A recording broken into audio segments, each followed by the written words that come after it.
Hello everyone, welcome back to my channel. My name is Dr. Nisha and in today's video lecture we are going to study antimonium crude. So antimonium crude ये remedy हम लोग mostly बच्चों में बहुत ज़्यादा देखा जाता है कि देते हैं हम लोग, ठीक है। ओपीडी बेसिस पे भी बच्चे जब भी आते हैं तो एंटीमोनियम क्रूड बहुत फ्रीक्वेंटली यूज्ड रेमेडी है। सो इसमें ऐसा क्या है आज हम लोग पढ़ेंगे फ्रॉम एलेन्स की नोट। सो एंटीमोनियम क्रूड का प्रूवर कौन है? कैस्प्री। उसकी कॉमन नेम है सल्फेट ऑफ एंटीमनी एंड उसका फॉर्मूला है SbS3, ठीक है। सो ये हमारे ए सीरीज का बहुत इंपॉर्टेंट ड्रग है फॉर चिल्ड्रंस। सो आप ध्यान देके इसको पढ़ना। अगर आपने ये रेमेडी एंड बहुत सारे और 4-5 रेमेडी अगर कर दिए तो है ना, आपका पीडियाट्रिक का ओपीडी बहुत अच्छे से रन हो सकता है on these many set of remedies only, ठीक है। Constitutionally it is given for children's and young people. तो है ना, यंग और चिल्ड्रन में दिए जाते हैं ये remedy. Incline to grow fat for the extremes of life, मतलब छोटे बच्चों में ना बहुत जल्दी बड़ा होना, बहुत जल्दी ओबेज होना बच्चे, और यंग में भी बहुत ज्यादा यंग मतलब अडोलेसेंट लोग, ठीक है। तो वो बहुत ज्यादा फैट होने स्टार्ट होते हैं, बहुत फैट गेन करते हैं, ओबेसिटी होती है उनको, बहुत स्ट्रांगली वो ओबेज रहते हैं। And their obesity is not कि ऐसे कि है ना थोड़ा एक्सरसाइज किया एंड रिड्यूस हो गया। No, it's not like that. It doesn't goes in hand with exercise and obesity. It is quite different only. बहुत ज्यादा जल्दी जल्दी वो मोटा होना स्टार्ट होते हैं extremes of their life, like एकदम छोटे से नहीं तो एकदम बड़े होने के बाद वो बहुत ज्यादा ओबेज हो जाते हैं। Old people with morning diarrhoea suddenly becomes constipated और alternate diarrhea and constipation, pulse hard and rapid। सो है ना, ओल्ड मैन में क्या रहता है, ओल्ड पीपल्स में क्या रहता है कि अभी कॉन्स्टिपेशन चालू है उनको एंड सडनली उनको डायरिया स्टार्ट होगा। इतना डायरिया स्टार्ट होगा दे विल बी लाइक परेशान हो जाएंगे। नहीं यार, ये तो डायरिया परेशान ही कर दिया, मुझे परेशान करके ही छोड़ दिया डायरिया ने मुझे। So this type of diarrhoea will be there, like alternate with their constipation, ठीक है। सो पहले कॉन्स्टिपेशन होएगा एंड कॉन्स्टिपेशन के टाइम पे हार्ट स्टूल्स वगैरह सब कुछ रहेगा। They will be like very much stress, constipated and all this, but they are healthy, ठीक है। उसके बाद उनको डायरिया शुरू होगा and they will be weak, prostrated रहेंगे बहुत, और है ना ऐसे वरीड रहेंगे कि डायरिया इतना शुरू हो गया, गैस्ट्रिक कंप्लेंट्स उनको बहुत शुरू हो गई। सो ऐसे वाले लोगों को एंटीमोनियम क्रूडम बहुत सूट करता है।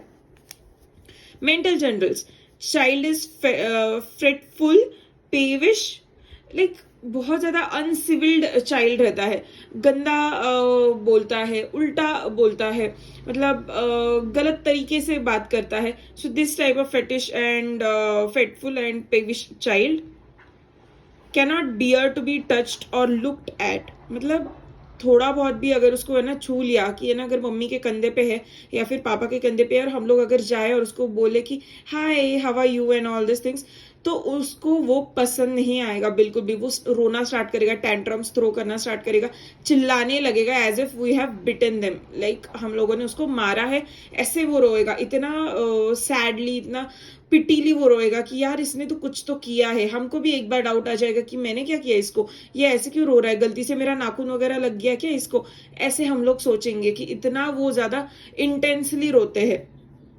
थोड़ा बहुत भी अगर देखा या फिर उसको टच किया तो। Sulk does not wish to speak or spoken to, angry at every little attention। जैसे मैंने आपको बोला, कुछ भी उनके पास अगर आप देख भी लेते हो ना, फिर भी वो गुस्सा हो जाते हैं, रोने स्टार्ट करते हैं, टैंट्रम्स थ्रो करना स्टार्ट करते हैं। Great sadness, it is a की पॉइंट इन दी एंटीमोनियम, ठीक है। ग्रेट सैडनेस विथ वीपिंग, सो इसको स्टार कर लेते हैं, ये चाइल्ड को भी स्टार कर लेते हैं। लोदिंग लाइफ, मतलब बहुत आलसी से लोग रहते हैं, जैसे जा रही है वैसे जाने दो, कुछ ज्यादा नहीं करना है और चिड़चिड़ करनी है, खुद में ही रहना है। सोशली पूरा उनको है ना बैन करके वो रहते हैं, खुद को अंदर ही अंदर रहते हैं, ठीक है।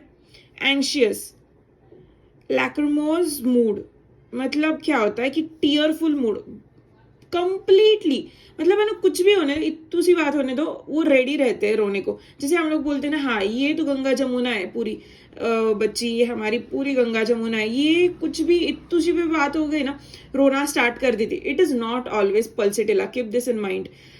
थोड़ा बहुत भी अगर वीपिंग का कंप्लेंट्स रहेगा, it is not always pulsatilla sabina और sepia. No, it's not like that, not even chamomilla. आपको है ना की पॉइंट्स देखना बहुत ज्यादा जरूरी है. एंटीमोनियम क्रूडम में भी टीयरफुलनेस है या फिर है ना वीपिंग टेंडेंसी है इन चिल्ड्रंस. सो ये डिफ्रेंशिएट करते आना चाहिए हमको. ओके. स्लाइटेस्ट थिंग अफेक्ट्स हर. छोटी से छोटी बात उसको है ना अफेक्ट करती है. Abject disappear suicide bye drowning. मतलब वो कंप्लीट होपलेस रहती है और उसको ड्राउनिंग उसको होना मतलब शी थिंक्स कि है ना अभी, या फिर ही और शी व्हाटएवर इट इज, वो है ना सोचते कि अगर मैं ना डूब के मर जाता हूँ. मतलब they have that suicidal tendency. Irresistible desire to talk in rhymes और रिपीट वर्स. तो है ना मतलब क्या होता है कि है ना कुछ भी हो जाए, बात करनी है तो राइम में बात करेंगे, मतलब पोएम में बात करेंगे, गाने में बात करेंगे. लाइक आपने ना वो चेन्नई एक्सप्रेस देखा होगा मूवी, तो वो कैसे बात करते हैं, गाने सॉन्ग की तरफ से बात करते हैं. मतलब सॉन्ग का लिरिक्स यूज नहीं करते, सॉन्ग का टोन यूज करते हैं, ग्रिप यूज करते हैं और उसमें खुद के लिरिक्स डाल देते. सो दिस टाइप ऑफ ये लोग बात करेंगे. Sentimental mood in moonlight, especially aesthetic love. Bad effects of disappointed affections. So है ना बहुत सेंटिमेंटल मूड रहता है. मतलब है ना मूनलाइट में अगर बैठे हैं, अच्छे से गाना बैकग्राउंड में चालू है एंड दे स्टार्ट वीपिंग. वो अपने एक्स के बारे में बात करेंगे, वो अपने ब्रेकअप के बारे में बात करेंगे, रिलेशनशिप के बारे में बात करेंगे, मॉम डैड के बारे में बात करेंगे. मतलब जो भी उनको अंदर ही अंदर खाया जा रहा है, तकलीफ हो रही है, उसकी बात करेंगे. मतलब कुछ उनको नहीं मिल पा रहा है तो उस चीज को पाने की, या फिर उस चीज से वो कितना जुड़ गए हैं उसके बारे में बात करेंगे. सो दिस टाइप ऑफ मूनलाइट में उनका ना एनर्जी बहुत ज्यादा डिप्रेस्ड टाइप ऑफ मूड बन जाता है, उनकी एनर्जी बहुत ज्यादा डाउन हो जाती है. सो ऐसे टाइप के लोग रहते हैं मूनलाइट में, वो ना बहुत ज्यादा डिप्रेस्ड रहते हैं. And with other hand they are like पूरे इमोशंस बाहर निकाल देते. लाइक जैसे वो डिप्रेस भी रहते ना, वैसे वो है ना ऐसे भी बोलेंगे कि यार जाने दो, मेरा एक्स तो ऐसे ही थी या फिर ऐसे ही था, ये सब कुछ, लेकिन तू ना, यू आर द बेस्ट, तुम मिले, मेरा लाइफ बन गया, तुम मिले मुझे, लाइक मैं हैप्पीएस्ट पर्सन हो गया इस दुनिया का. ऐसे वो बात करेंगे.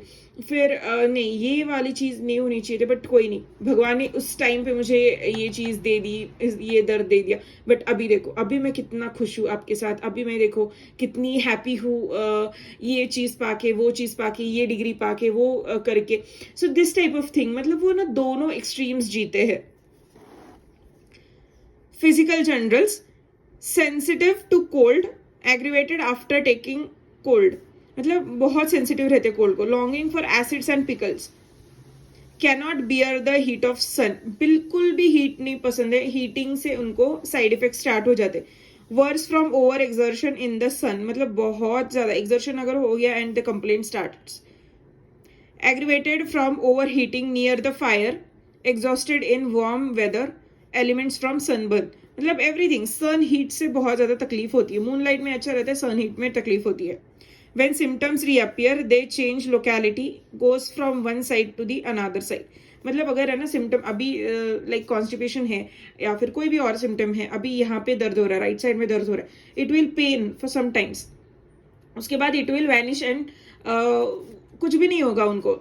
अगले थोड़े दिन बाद, 15-20 दिन बाद, 1-2 महीने बाद उनको ना फिर से कंप्लेंट्स रीअपियर होंगे and that complaints will not again reappear to the right side, but it will shift to the left side. मतलब राइट को तकलीफ हो रही थी तो राइट में नहीं होगी वो तकलीफ, वो लेफ्ट में स्टार्ट हो जाएगी.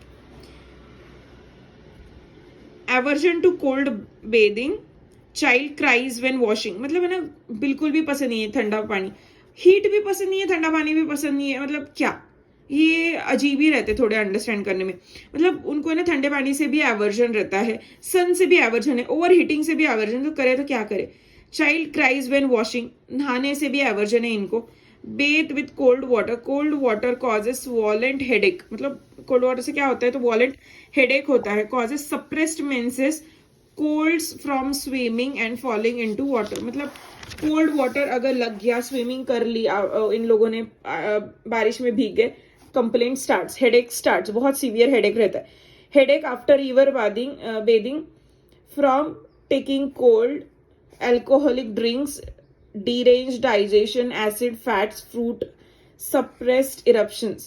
सो है ना, हेडेक किसी भी चीज, खट्टी चीज खा ली हेडेक हो गया, पिकल्स खा लिया हेडेक हो गया, सन में गए हेडेक हो गया, रिवर बेदिंग हो गया उसमें भी हेडेक हो गया, कोल्ड बेदिंग हो गया उसमें भी हेडेक हो गया। सो ये सारी चीजें होती है हेडेक में। Throat, how is the throat? Mucus in large quantity from posterior नेजर बाय हॉकिंग, मतलब ऐसे अंदर से ना, जब भी सर्दी आती है ना, तो अंदर से ना कोई कोई लोग देखो गले में से आवाज निकालते हैं, लाइक उनको वो बोलते कि मेरे नाक के पीछे ना कुछ तो अटका है, प्लग लाइक सेंसेशन रहता है उनको, कुछ तो है और वो नीचे भी नहीं आ रहा, ऊपर भी नहीं आ रहा और बाहर भी नहीं आ रहा है, तो मैं क्या करूं? तो वो ना आवाज निकालते और वो ना निकालने की कोशिश करते, बहुत गंदी सी आवाज निकालते, वो निकालने की कोशिश करते, मुंह से थूकने की कोशिश करते, या फिर कोई कोई लोग निगल भी लेते हैं। Gastrointestinal system, gastric complaints for overeating, stomach weakness, digestion easily disturbed, मतलब ओवर ईटिंग, गैस्ट्रिक कंप्लेंट्स है ना ओवर ईटिंग की वजह से होती है, हॉट ईटिंग की वजह से होती है, तो है ना डिस्टर्ब हो जाता है पूरा डाइजेशन उनका। Thick milky white coat of tongue, ये जो thick milky white coat of tongue है ना, गैस्ट्रिक कंप्लेंट जो भी कोई रहेंगे, अगर है ना कोई भी गैस्ट्रिक कंप्लेंट रहेगा and tongue thick white coated रहेगा, इट इज समवेयर कि है ना कुछ तो उसके गैस्ट्रिक कंप्लेंट्स है। मतलब अगर कोई बताता नहीं है आपको gastric complaints, if you will just see the tongue you will get idea, you will get screened off their digestive system. Then very subjective to chancre sores in the mouth, मतलब mouth अगर है ना, ये lips हो गया, ठीक है, okay, I am very bad at drawing, okay, यहाँ पे अगर लिप्स हो गया ये, तो यहाँ पे ना उनको अल्सर्स जैसे फॉर्म होएगा और अंदर के साइड में भी शैंकर्स, मतलब डीप अल्सर्स फॉर्म होंगे, स्टोमेटिक अल्सर्स, एप्थ्यू अल्सर्स जो रहते हैं ना, वो बहुत डीपली फॉर्म होंगे, उसमें से खून वगैरह आएगा, सड़े हुए टाइप ऑफ अल्सर्स रहेंगे उनके माउथ में। Gastric and intestinal affections from bread and pastry, acids specially vinegar, sour और bad wine, from cold bathing, over heating and hot weather, मतलब गैस्ट्रिक कंप्लेंट्स किस किस चीजें से होती है उनको? ब्रेड से होती है, पेस्ट्री से होती है, फिर विनेगर खाने से होती है, सोर फूड खाने से वजह से होती है, फिर कोल्ड बेदिंग मतलब ठंडा नहाने से वजह से होती है, ओवर हीटिंग सन की वजह से होती है, हॉट वेदर से होती है, मतलब हर एक चीज से उनको गैस्ट्रिक कंप्लेंट रहती है। सिर्फ विंटर्स में शायद उनको अच्छा लगता होगा। Constant desire of flatus up and down for years, मतलब इतना, मतलब वो बहुत गैस पास करते हैं और उनके पेट में हमेशा like bloating type of sensation रहता है, कुछ भी खा लो ऊपर नीचे ऐसे लगता है कि है ना, मतलब ब्लोटिंग जैसे हुआ है उनको, ऐसे लगता है। बेल्चिंग, टेस्टिंग ऑफ इंजेस्टा, मतलब क्या होता है कि जो भी खाना खाया ना उसका डकार आता है मुंह में, उसकी बास आती रहती है कि मतलब ऐसे कुछ तो वही खाया है लेकिन वो थोड़ा सा सड़ के बाहर आ गया एंड उसकी टेस्ट हमेशा उनके मुंह में रहेगी। Mucus from anus, aquarius, oozing, straining, yellow mucus piles, मतलब उनका है ना एनल कैनल से स्टूल्स कैसे पास रहेंगे, जब भी डायरिया रहेगा तब कैसे रहेगा, म्यूकोटिक डायरिया रहेगा, बहुत ऐसे लाइमी स्लाइमी सा डायरिया रहेगा, ठीक है। Respiratory complaints, loss of voice from becoming over heated, मतलब ओवर हीट की वजह से वॉइस लॉस हो जाएगा। Whooping cough aggravated by over heating in the sun, in the warm room and in the cold wash, मतलब whooping कफ रहेगा और loss of voice रहेगा उनमें, मतलब ड्राइनेस उनके थ्रोट में पहले से ही रहेगी और है ना जब भी हीट का ड्राइनेस रहेगा तो ओवर यूज ऑफ थ्रोट रहेगा तो उसकी वजह से और उनका गला बैठ जाएगा and this complaints will be appear. Extremities, large horny corns, soles of feet, मतलब सोल्स पे और फीट पे ना कॉर्न्स रहेंगे बहुत बड़े बड़े और deeply and very sensitive, the corns will be very sensitive when walking especially by stone pavement, मतलब है ना ऐसे जब भी आप नीचे चलते हो, रोड पे चलते हो या फिर खड़े पे चलते हो, वहां पे ना वो इतना पेनफुल रहेगा वो चल ही नहीं पाएगा। nostrils and labia commissure sores, cracked and crusty, मतलब जैसे मैंने आपको यहाँ पे लिप्स का बताया तो यहाँ पे सोर और क्रैक्ड लिप्स रहेंगे, ठीक है। Skin, disposition to abnormal growths of skin, fingernails do not grow rapidly. तो finger nails do not grow rapidly, अगर टूट गया तो है ना वो आएगा नहीं जल्दी, अगर कट हो गया तो आएगा नहीं जल्दी. और है ना एबनॉर्मल ग्रोथ ऑफ स्किन, मतलब जैसे बॉटी ग्रोथ रहेगी, कॉर्न ग्रोथ रहेगा, तो एबनॉर्मल ग्रोथ रहेगा स्किन का. Crust nail grow in splits like वार्ट्स with horny spots, मतलब है ना अगर नाखून टूट गए यहाँ से तो है ना जैसे बीच में से टूटता है तो वो डिफरेंट डायरेक्शन में ही होगा, जहां से टूटा है वहां पे नेल नहीं आएगा. Modalities aggravated after eating, cold bath, acids, sore wines after heat of sun or fire, extreme colds or heat. Amelioration by open air during rest and warm bathing.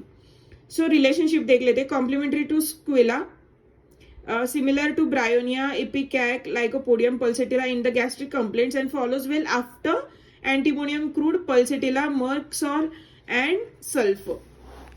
ठीक है.